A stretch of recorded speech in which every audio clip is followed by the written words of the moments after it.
Friends, आज हम लोग पढ़ने वाले हैं distribution of particle with given total energy state into discrete energy state.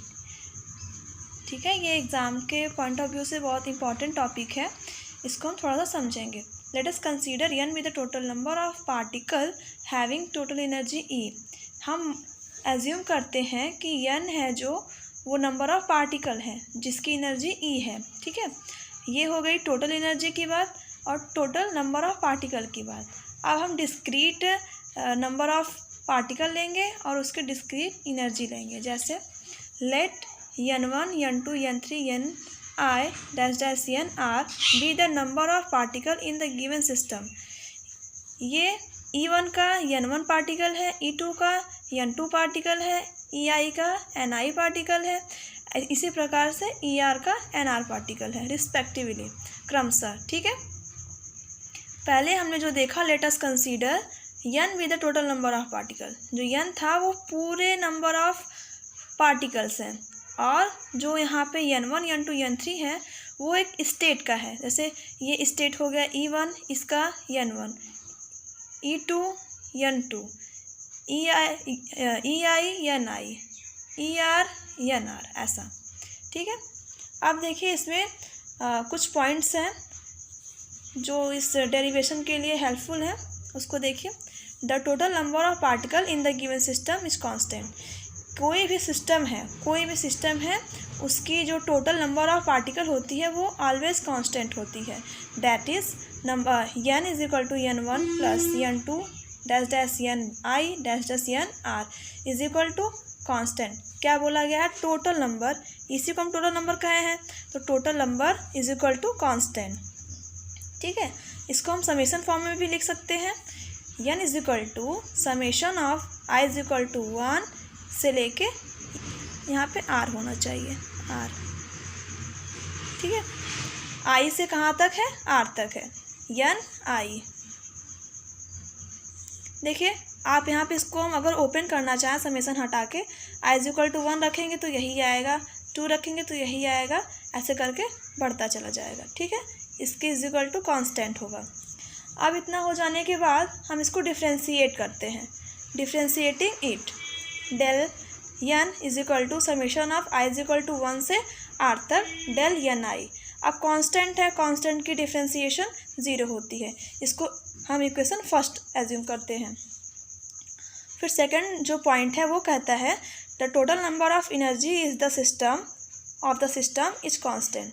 और किसी भी सिस्टम की जो एनर्जी होती है, टोटल एनर्जी होती है, वो भी क्या होती है? कांस्टेंट होती है।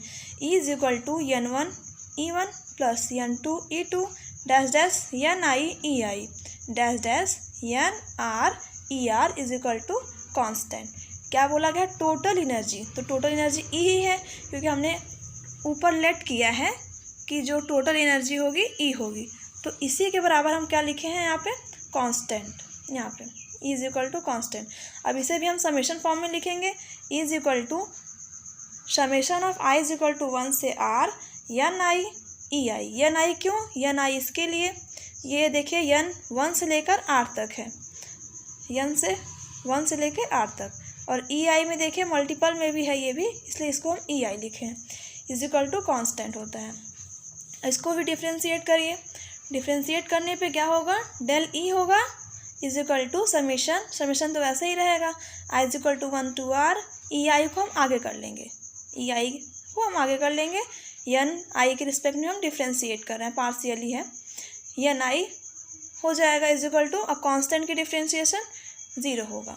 इसको इक्वेशन सेकंड बना लेंगे। ओके,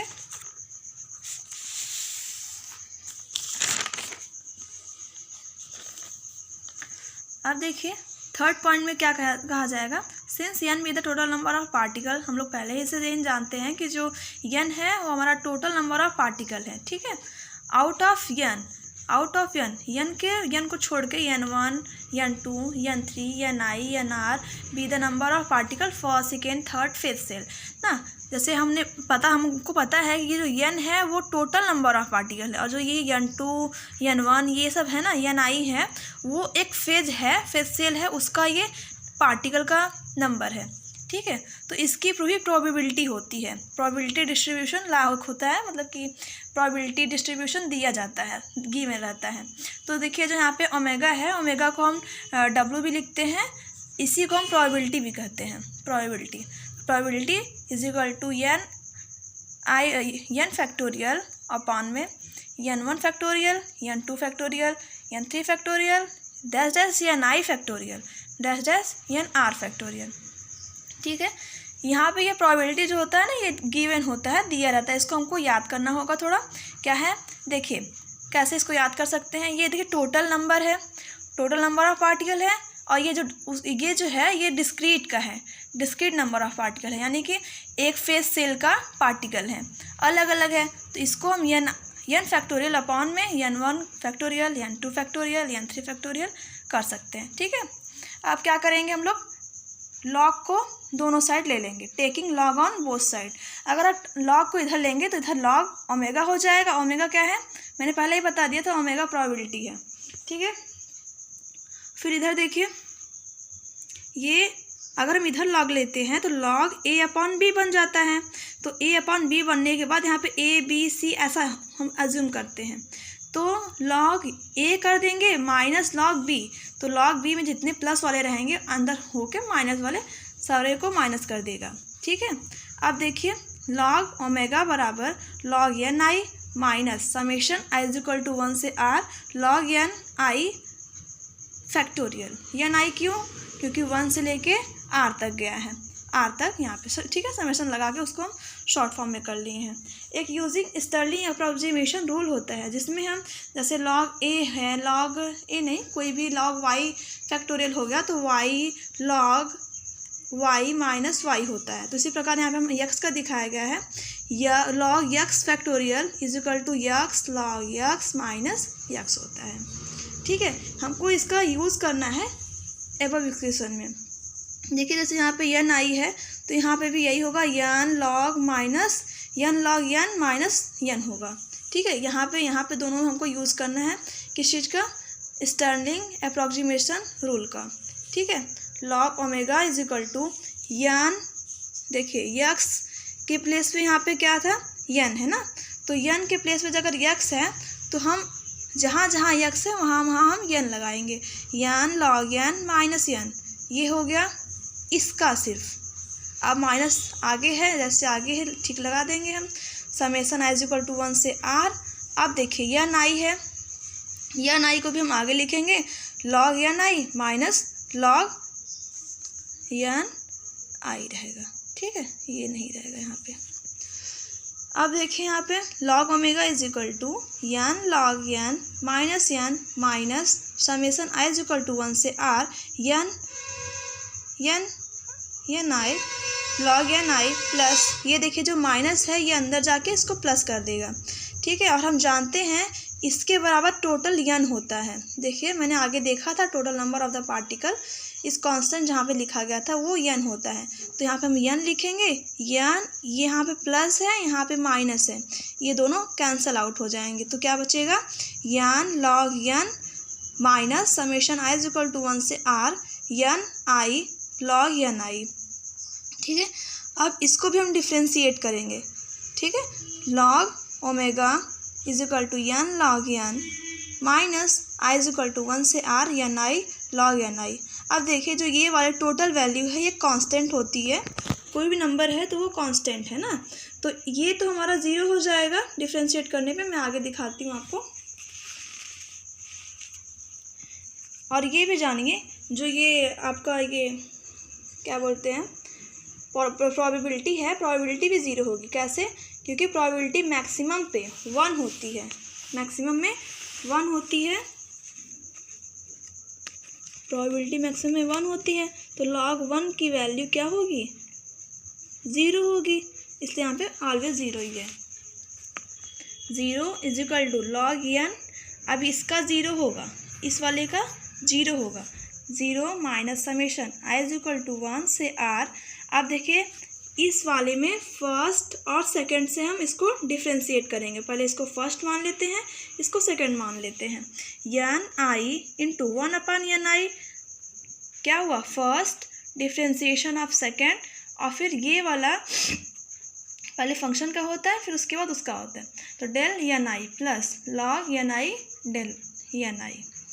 सेकेंड है फर्स्ट का डिफ्रेंसिएशन है, समझ गए होंगे आप लोग, ये तो सिंपल सा डिफ्रेंसिएशन है। उसके बाद जो कैंसिल होगा उसको कैंसिल कर देंगे, ये कैंसिल हो गया और इसमें से क्या बचा, minus summation I is equal to 1 से R del N I plus log N I del N I. ठीक है, अब देखिए क्या होने वाला है। ये जो वैल्यू है ये हमने आगे देखा था कि total number of the particle is constant और उसको डिफ्रेंशिएट करने पे 0 आया था, याद है ना। अभी आगे हम लोग देखे हैं तो यहाँ पे 0 आया था तो हम इसको 0 रख देंगे। ठीक है, अब ये वाला मेरा सिर्फ बचेगा, इसको हम इक्वेशन थर्ड बनाएंगे। ठीक है, इक्वेशन थर्ड बना लिए। उसके बाद यूजिंग लैग्रेंजियन अनडिटरमाइंड मल्टीप्लायर, ये भी एक लैग्रेंजियन अनडिटरमाइंड मल्टीप्लायर होता है जिसमें हम इक्वेशन फर्स्ट में करेंगे अल्फ़ा से मल्टीप्लाई, इक्वेशन फर्स्ट में करेंगे मल्टीप्लाई अल्फ़ा का, इक्वेशन सेकंड में करेंगे बीटा का, और इन दोनों को मल्टीप्लाई करने के बाद हम इक्वेशन थर्ड में जोड़ देंगे। ठीक है, यही कहा गया है यहाँ पे, let us multiply by alpha in equation first and beta in equation second and adding this in equation third, और इसको हम थर्ड में जोड़ देंगे। तो हमें क्या प्राप्त होगा, we get summation I is equal to 1 से R log N I del N I. यही है ना इक्वेशन थर्ड, यही है।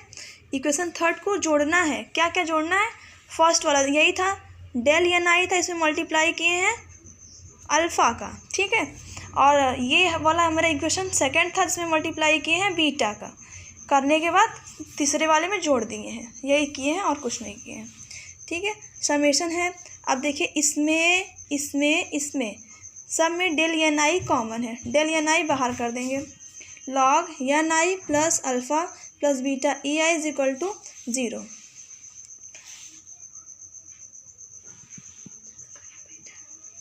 Log N I is equal to, ये देखिए दोनों, ये वाला पॉजिटिव में है, इसको इधर लेके जाइए, पूरा निगेटिव में हो जाएगा।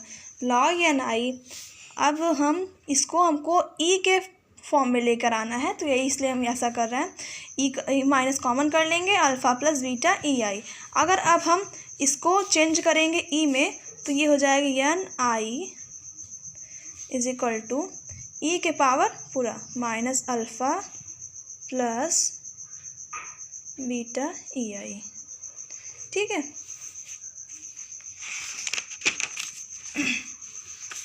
यही देखिए यहाँ पे है N I is equal to E के power minus alpha plus beta E I, N I is equal to E के पावर माइनस अल्फ़ा इंटू, अब इसको हम ब्रेक कर सकते हैं ना, ई के पावर माइनस अल्फ़ा इंटू ई के पावर माइनस बीटा ई आई। सिंस ई के पावर माइनस अल्फ़ा को हम लेट करेंगे कि यह हमारा ए है ना, ए है, ए कांस्टेंट, तो N I is equal to A E के power minus beta E I. ठीक है, इसी को हमको प्रूफ करना था, यही हमारा distribution of particle with given